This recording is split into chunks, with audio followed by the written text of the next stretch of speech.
ایک گاؤں جس کا نام راس نگر تھا۔ وہاں کے لوگ بہت نیک اور اچھے تھے۔ وہاں پر ایک شخص احمد علی رہتا تھا۔ وہ بہت ہی غریب تھا، لیکن ایک بہت ہی نیک انسان تھا۔ وہ کسان تھا اور چودھری صاحب کی زمین پر کام کر کے اپنا اور اپنے گھر والوں کا پیٹ پالتا۔ چودھری بہت ہی ظالم اور مغرور آدمی تھا۔ وہ دوسروں سے برا رویہ رکھتا اور لوگوں کی دل آزاری کرتا۔ احمد کی ایک ہی بیٹی تھی جس کا نام نوری تھا۔ وہ 8ویں جماعت کی طالبہ تھی۔ احمد علی کی خواہش تھی کہ اس کی بیٹی بھی اعلیٰ تعلیم حاصل کرے۔ ایک دفعہ وہاں ایک فقیر آیا اور چودھری کے گھر کو دیکھ کر رک گیا اور وہاں کے نوکر سے پانی کی درخواست کی، مگر جب چودھری نے فقیر کی آواز سنی تو وہ غصے سے بولا، دفع ہو جاؤ، اور اس کی بہت بے عزتی کی۔ فقیر بہت ہی پیاسا تھا۔ چودھری کا یہ رویہ دیکھ کر وہ رو پڑا اور آگے چل پڑا۔ قریب ہی کھیتوں میں احمد کام کر رہا تھا۔ فقیر پیاس سے نڈھال تھا کہ چلنا بھی مشکل ہو رہا تھا۔ احمد فقیر کی یہ حالت دیکھ کر دوڑتا ہوا فقیر کے پاس آیا اور قریب ہی درخت کی چھاؤں تلے بٹھا دیا اور جلدی سے اپنا کھانا اور پانی لے کر آیا اور فقیر کو پیش کر دیا۔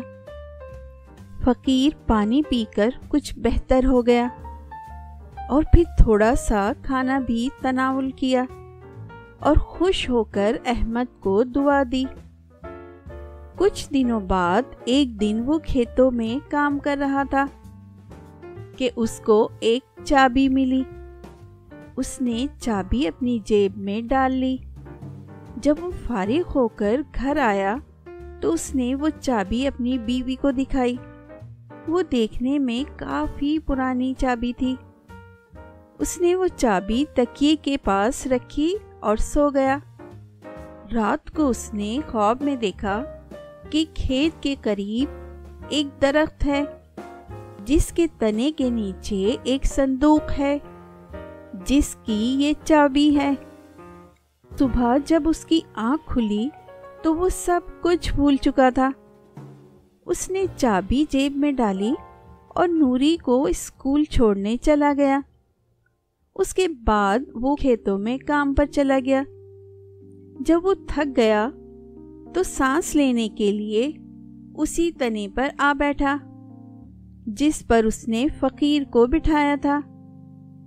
اس کو سارا خواب یاد آ گیا۔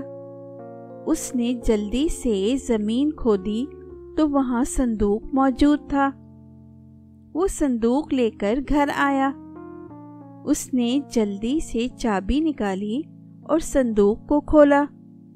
جیسے ہی صندوق کھلا، سب کے منہ کھلے کے کھلے رہ گئے اور سب حیران تھے۔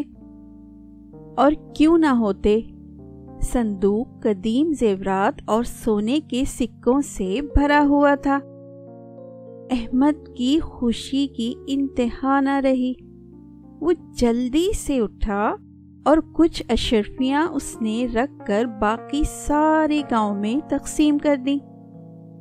احمد علی خوش تھا کہ اس کی نیکی کام آئی اور اب ان پیسوں کے ذریعے نوری کو تعلیم دلانے کی اس کی دیرینہ خواہش پوری ہو جائے گی۔